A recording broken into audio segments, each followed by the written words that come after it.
Power struggles, political intrigue, and a tragic downfall. Those are just glimpses of the shadowy legacy of Edward II, a king whose reign became entangled in a curse that still haunts history. What if the real story behind his mysterious downfall isn't just about monarchy and betrayal, but about an ancient curse that seemed to follow him everywhere?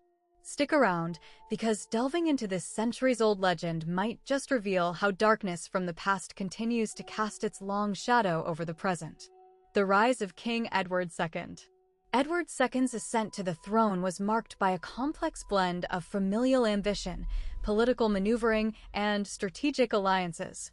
Born into royalty as the son of Edward I, he was positioned from birth within the framework of dynastic expectations, yet his path to kingship was not a straightforward one.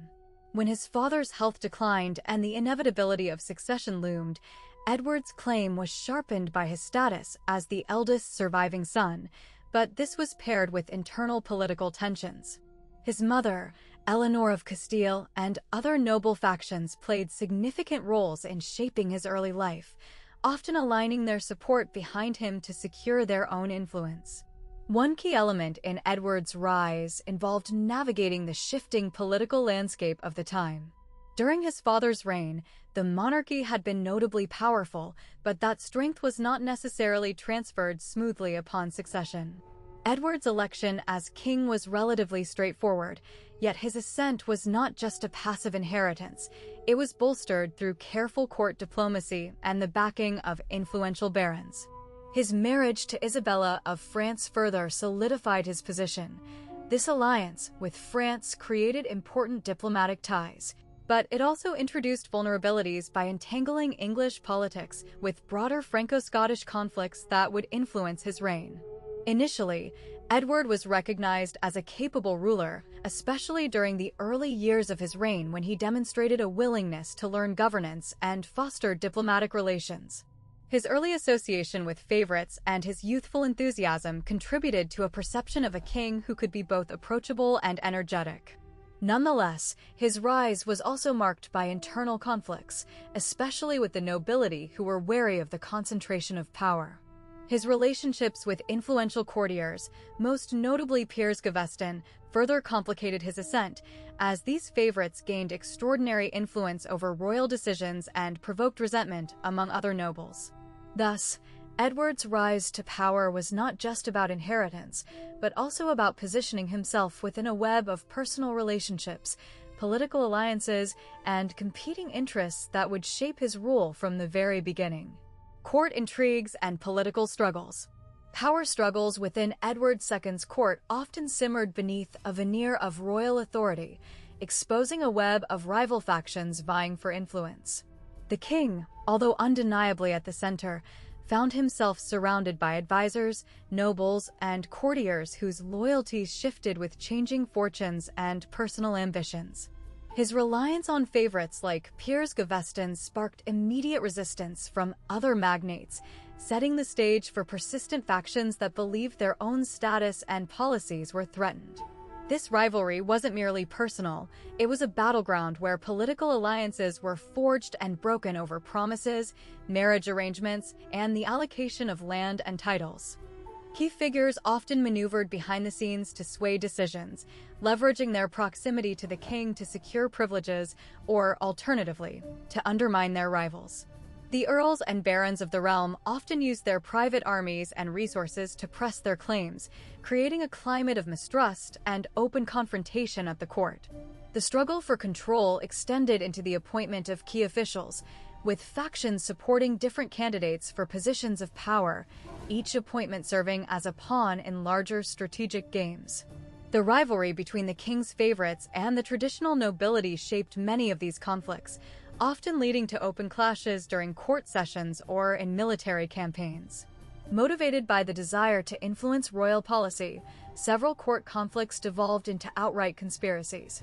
Nobles conspired to oust those they saw as undue influences over the king or as threats to their own power structures. The tension was worsened by Edward's apparent favoritism for his favorites, which undermined the authority of the traditional aristocracy and bred resentment. In some instances, these plots resulted in arrests, exiles, or even violent confrontations, highlighted when Gaveston was temporarily exiled and later returned amidst a tense political landscape. Such episodes exemplified how fragile the balance of power was, often shifting with the prevailing winds of personal loyalties and political expediency. The overall atmosphere was consequently one of instability, almost perpetually on the brink of crisis.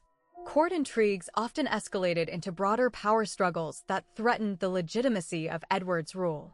Nobles and courtiers played a complex game of patronage and betrayal, aware that the outcome could mean loss of status, lands, or life itself. This tumultuous environment fostered a culture where allegiances could be as fleeting as the favor of the king himself, creating a climate in which political survival was contingent on cunning, timing, and the ability to navigate a treacherous court landscape. The downfall of the king. The arrest and imprisonment of Edward II marked the beginning of a swift and brutal downfall that forever altered the landscape of medieval English monarchy. Once a reigning king with considerable authority, his loss of control over powerful noble factions exposed vulnerabilities that his predecessors might have managed to conceal. His reliance on favorites, particularly Piers Gaveston, had already created factions and resentment among the nobility. When the barons turned against him, demanding his abdication, Edward's position quickly unraveled, revealing how fragile royal authority could be when challenged by aristocratic power. In the subsequent months, Edward's downfall accelerated as political and military pressures mounted. His capture, which often involved a betrayal from within his ranks, highlighted how treacherous political alliances could be. Once a prisoner, Edward was deposed and forced to renounce his throne, an act that abolished his formal authority and symbolized his complete political marginalization. The removal of a monarch by force or coercion was not unfamiliar in medieval Europe, but the brutality and shame associated with Edward's overthrow set a precedent for future instability. The king's personal flaws, along with his failure to maintain loyalty among his allies, played a significant role in weakening his position. The final chapter of Edward's downfall involved his treatment in captivity. Historical accounts suggest that he endured harsh conditions, possibly including physical mistreatment, which reflected the disdain and contempt harbored by those who had replaced him. The circumstances of his death remain murky, but it is generally accepted that his captivity and eventual demise symbolized the complete destruction of his kingship and reputation. His fall from power was not only a loss of territory or titles, but also a profound blow to his legacy, which was overshadowed by accusations of weakness and unpopularity. The political chaos that ensued after his abdication underscored the unpredictable and often violent nature of medieval succession disputes. Ultimately, Edward II's downfall illustrates how quickly a monarch's fortunes could evaporate when faced with internal dissent and the shifting allegiances of nobles. His inability to effectively navigate court politics or quell dissenting factions directly contributed to his downfall. The episode serves as a stark reminder of the thin line between kingship and vulnerability in medieval monarchy, where even a ruler with a legitimate claim could be deposed, imprisoned, and ultimately forgotten in the face of power struggles. The tragedy lies not just in the loss of a king, but in the harsh reality that sovereignty in that era was often dependent on personal loyalty, military strength, and political cunning, all of which Edward failed to secure against his enemies. Imprisonment and mysterious death. The confinement of Edward II was marked by a series of increasingly grim and secretive events that exemplify the brutality often associated with medieval power struggles. After being deposed by his wife Isabella and her lover Roger Mortimer, Edward was imprisoned in a castle known for its harsh conditions. His confinement was not merely a straightforward imprisonment. It was characterized by a calculated effort to ensure his silence and prevent any rallying of support. The medieval authorities, under the influence of his rivals, used the fortress's isolated location to keep him under close watch. Over time, reports suggest that his physical state deteriorated dramatically, highlighting the cruelty embedded in the act of his detention. The circumstances of Edward's death remain shrouded in mystery, sparking centuries of debate among historians and conspiracy theorists alike. Some chronicles suggest that he was murdered, possibly in a brutal and covert manner that would leave little evidence behind. Alternate theories propose that he might have been quietly eliminated through poisoning or by a severe blow administered during a jail escape or a staged accident. The historical record is ambiguous, but the consistency of accusations against those in power at the time indicates a strong likelihood that his death was not natural. For centuries, people have speculated whether his demise was a calculated act by his captors to prevent him from reclaiming the throne or a tragic end resulting from neglect and abuse.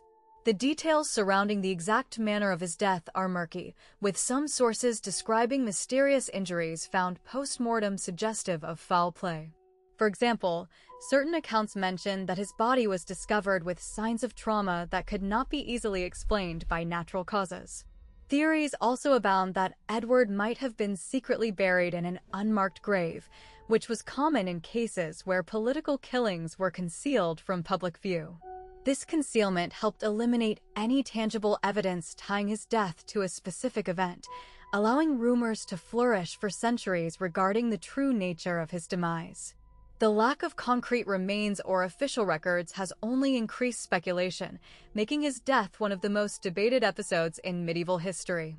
Despite the uncertainties, Edward's imprisonment and subsequent death exemplify the peril faced by monarchs who fell out of favor or became pawns in larger political machinations. His tragic end remains emblematic of the volatile nature of medieval politics, where power, betrayal, and secrecy often spun a deadly web around those at the top. The mystery surrounding his death fuels ongoing fascination, inspiring novels, plays, and scholarly inquiries that seek to piece together a partial story from scant evidence. In many ways, Edward II's demise encapsulates the dark and unpredictable world of medieval kingship, where even the mightiest could be rendered powerless and erased in shadowy circumstances. The legend of the curse. Stories surrounding the curse of Edward II are woven into the fabric of legends that have persisted for centuries, blending historical fact with local myth. Central to this legend is the belief that a supernatural curse was placed upon the monarchy following the king's notorious downfall. Edward II's tumultuous reign, marked by political intrigue and personal scandal, set the stage for a legend that would grow over time, fueled by the mysterious circumstances of his death and subsequent treatment of his remains.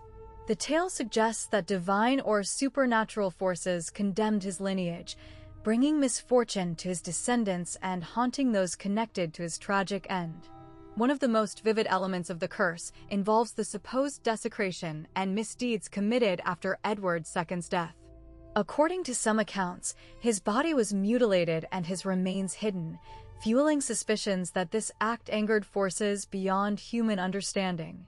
Over the centuries, many have believed that disturbing his grave or failing to properly honor him would unleash a curse, bringing tragedy, suffering, or political upheaval on the royal family.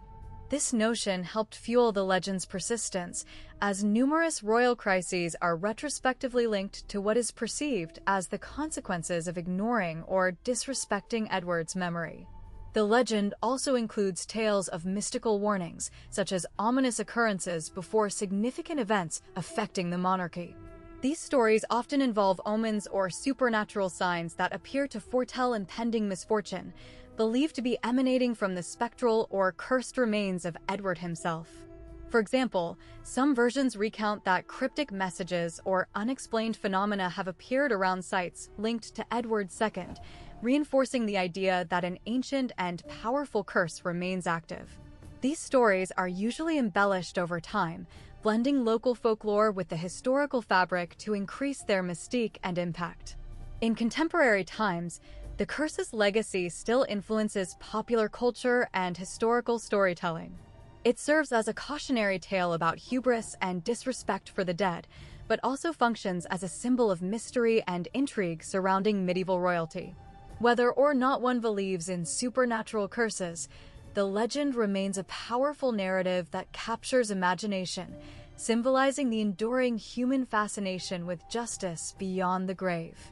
Tales of curses like Edward II's continue to stir debates about the nature of history, legend, and the unseen forces some still think influence the fate of the powerful. Theories and secret plots. The intrigue surrounding Edward II's downfall is often shrouded in speculation about covert schemes and clandestine alliances. Historians and conspiracy enthusiasts have long debated whether his removal was orchestrated solely by loyal nobles or if external forces played a decisive role. Rumors suggest that a network of secret plots aimed to strip Edward of power due to dissatisfaction with his rule, especially his favoritism for certain courtiers, which many saw as destabilizing.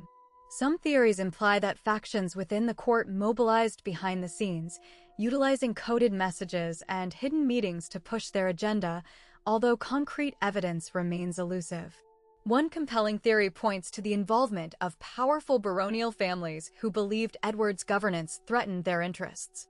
These nobles supposedly collaborated with foreign agents or rival monarchs, orchestrating a series of covert maneuvers to destabilize him.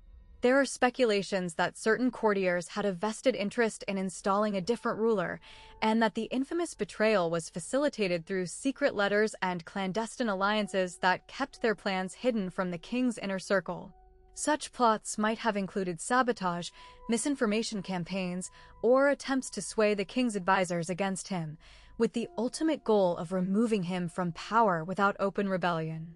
The drama is also flavored with tales of coded correspondence and espionage, where clandestine messages were allegedly passed via symbols or secret signs. Some accounts suggest that certain courtiers employed secret symbols attached to their clothing or used coded language during discreet meetings to communicate their intentions.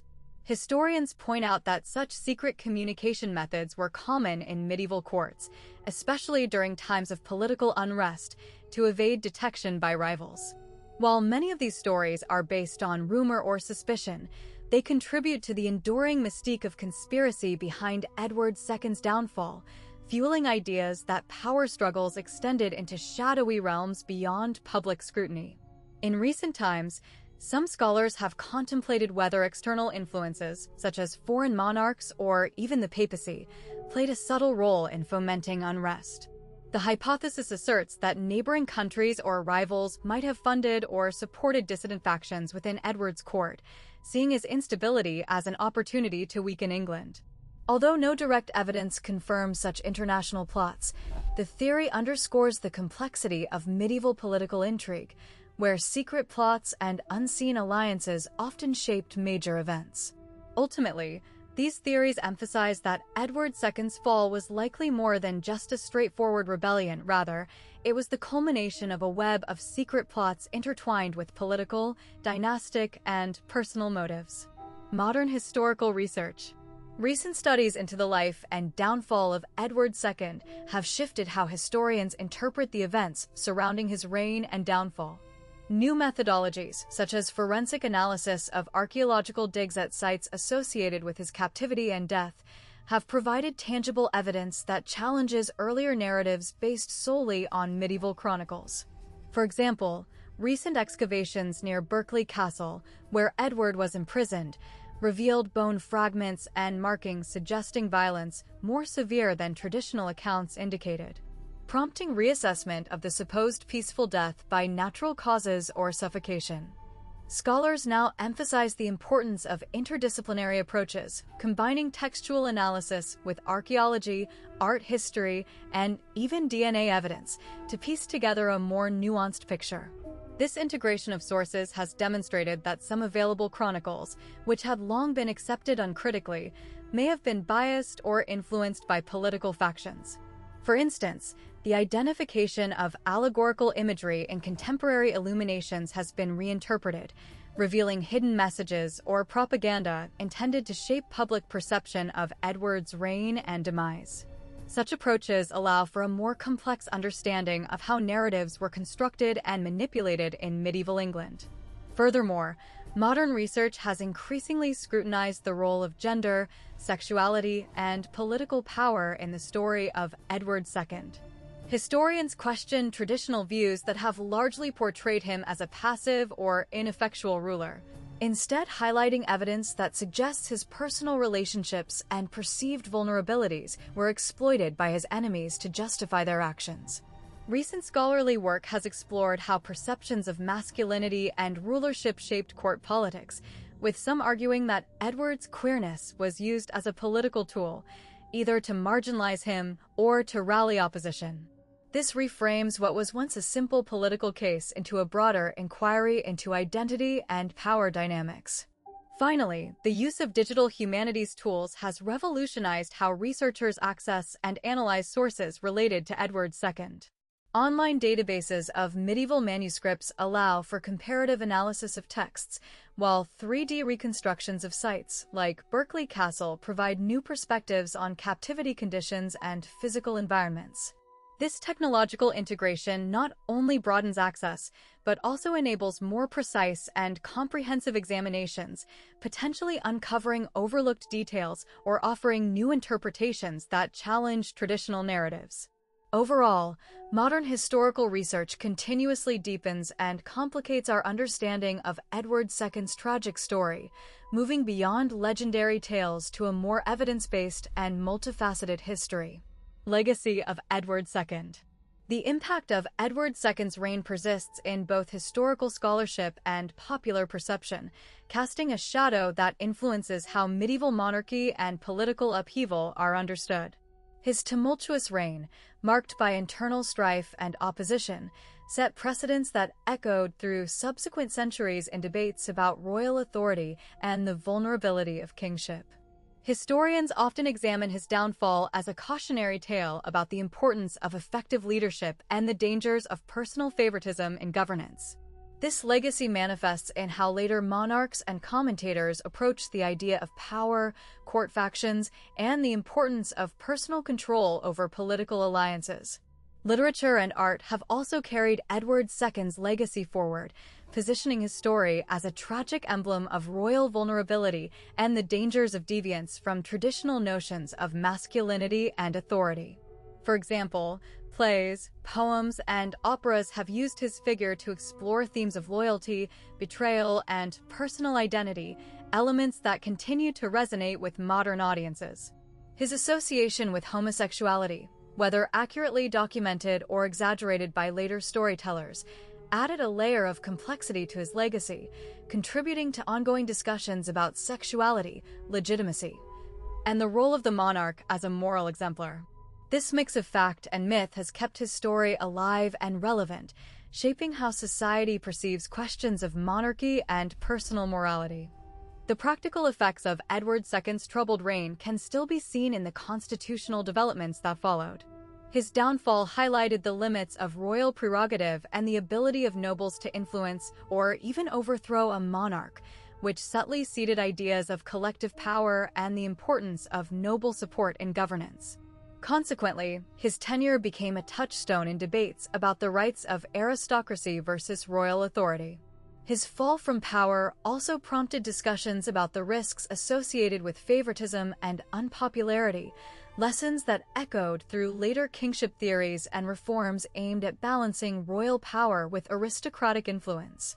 The narrative of his deposition underscores themes of accountability and the unpredictable nature of political stability. Finally, Edward II's legacy extends into modern popular culture, where his story is often reinterpreted through film, television, and literature.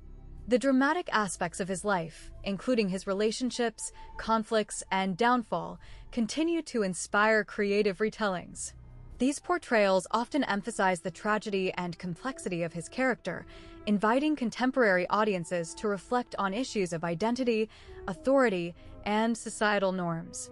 His reign remains a symbol of the fragile line between personal conviction and political survival, reminding us that even long-standing traditions can be undone by personal flaws or factional divisions. In this way, Edward II endures not only as a historical figure, but also as a compelling mirror of human vulnerability and the unpredictable nature of leadership. And that brings us to the conclusion of our deep dive into the curse of Edward II. We've explored how the legend of the curse has persisted through history, fueled by the tumultuous events surrounding his reign and mysterious death. Whether you believe in curses or see it as a powerful story about political intrigue and tragedy, it's clear that Edward II's story continues to captivate and haunt the imagination of many. If this glimpse into royal legends and cursed histories has sparked your curiosity, make sure you stay tuned because there's much more fascinating history waiting to be uncovered in the episodes ahead. Remember to like, subscribe, and hit that notification bell so you don't miss out on our upcoming content. From historic mysteries to legendary tales, we've got plenty in store to satisfy your curious mind. Thanks for watching, and first look forward to exploring the echoes of history with you in the next video. Until then, keep pondering those stories from the past. They always have more to tell.